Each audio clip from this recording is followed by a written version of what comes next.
Ishan Public School, Rahua Mustafabad, Azamgarh, affiliated to CBSE New Delhi. At this school, discover your potential with excellent teachers and top-notch facilities. The indoor assembly area for 3,000 students is enclosed to protect from sun, rain and dust, and it's well equipped with multiple fans for effective cooling. The school has a spacious and beautiful playground which includes kabaddi court, volleyball court and basketball court. The school provides good care for students with a 5 to 6 bed medical room for health issues.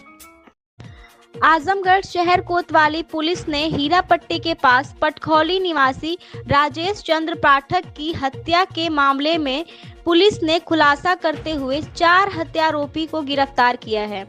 Police ने दावा किया है कि 2 आरोपियों द्वारा ब्याज पर लिए गए 30 लाख रुपए को वापस न करना पड़े।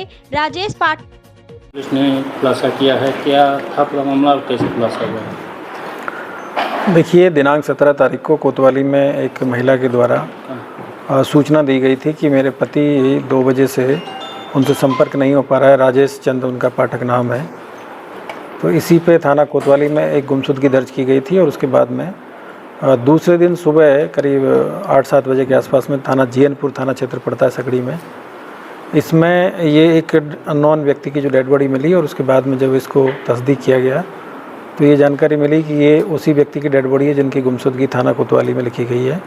और तभी से फिर इसमें मुकदमा में तरमीम करके और थाना कोतवाली और थाना जीएनपुर दोनों की टीम और हमारी एसओजी टीम है और क्षेत्राधिकारी के नेतृत्व में इन सभी टीमों को लगा के इस घटना के अनावरण का प्रयास किया गया था, जिसमें से जानकारी मिली थी कि कुछ दिन पहले 2 लोगों से इनकी थोड़ी बहुत अनबन थी पैसे को लेन देन को लेकर। आपस में इन्होंने किसी को पैसा दे रखा था जो राजेश चंद्र पाठक है।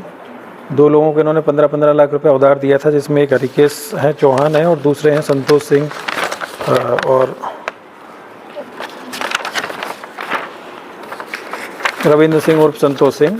तो इनको दोनों को 15-15 लाख रुपए इन्होंने उधार दे रखे थे और वो पैसा इन्होंने ब्याज पे दिया था और कुछ पैसा उन्होंने दे दिया था, कुछ पैसा नहीं दे पा रहे थे। तो इसी को लेकर इन दोनों में आपस में घर पे जाके अनबन हुई थी और उसी में जब इन लोगों से जो संदिग्ध लोग थे, जो हरिकेश चौहान और जो रविंद्र सिंह, इनसे जब पूछताछ की गई तो ये जानकारी मिली कि इन लोगों के द्वारा काफ़ी दिन से इसको पैसा देने में दिक्कत हो रही थी। तो ये जो मृतक है वो इनको धमकाता था और इसी से इन लोगों ने ये सारी बातें, एक भोला सिंह पुत्र नरेंद्र सिंह है जो थाना जीएनपुर के रहने वाले, जो उनके भांजे लगते हैं, और दूसरे हैं चंद्रभूषण सिंह उर्फ चंदू सिंह, रामाशीष सिंह, ये भी नरसिंहपुर थाना जीएनपुर के रहने वाले। इन दोनों को जब बताई तो इन लोगों ने बताया कि भाई ठीक है, अगर ये इस तरह ज़्यादा अगर आपको पैसा भी ले रहे हैं और बदतमीजी भी कर रहे हैं तो इनके खिलाफ़ इनको कार्रवाई हम करते हैं। और फिर इन्होंने प्लान करके उस दिन जब ये गायब हुए थे उसी दिन इनको पहले इन्होंने ब्रीजा गाड़ी से ये लोग ले गए थे वहाँ पे जीएनपुर में और वहाँ ज़मीन दिखाने के नाम पे इनको एक एकांत में ले जाके और उसी दौरान इन्होंने जो नायलॉन की जो रस्सी है उससे इन लोगों का इसका गला दबा के और फिर इसको मारपीट के इसकी हत्या कर दी और उसके बाद में डेड बॉडी को वहीं पर डाल के लोग वापस आ गए थे। इसमें अभी हम लोगों ने 4 लोगों को गिरफ्तार किया है, जिसमें एक रविंद्र सिंह उर्फ संतोष सिंह साधु सिंह है।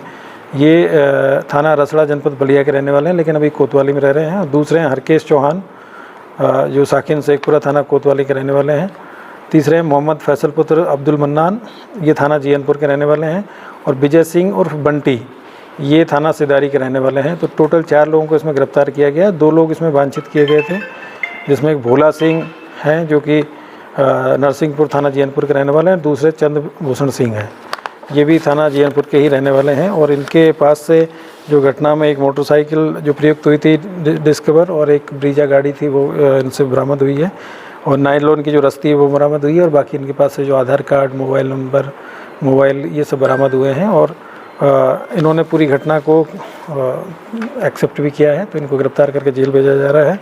और पूर्व में इसमें जो घटना पंजीकृत हुई थी उसमें धाराओं को तरमीम करते हुए पहले 103 और 103(2) और 61(2) में मुकदमा पंजीकृत किया गया था। अभी इसमें 238, 318(4), 338, 336, 3 और 340 2 BNS के तहत इन सब की गिरफ्तारी करके इनकी में कार्रवाई की जा रही है। और जो 2 लोग वांछित हैं उनकी गिरफ्तारी के लिए प्रयास किया जा रहा है। सर, घटना का मुख्य कारण क्या रहा और इनका आपराधिक इतिहास क्या है? देखिए, इन लोगों का आपराधिक इतिहास जो है कोई बहुत ज़्यादा नहीं था। पहले एक मुकदमा है जो भोला सिंह है उसके विरुद्ध में। बाकी ये सभी लोग ये बिल्डिंग का या इस तरह का जो काम करते हैं लेन देन का, तो तो इन लोगों ने जो राजेश पाठक जो मृतक हैं उनसे पैसा, राजेंद्र पाठक से पैसा लिया था 15 लाख रुपया। एक आदमी ने पहले लिया, फिर दूसरे आदमी को फिर इसने हरकेश चौहान को भी दिला दिया था, संतोष सिंह ने। और ये पैसा काफ़ी बड़े इन्होंने मतलब महंगे ब्याज पे लिया था और ये दे नहीं पा रहे थे, इसी से इन लोगों ने प्लान करके फिर इस घटना को अंजाम दिया।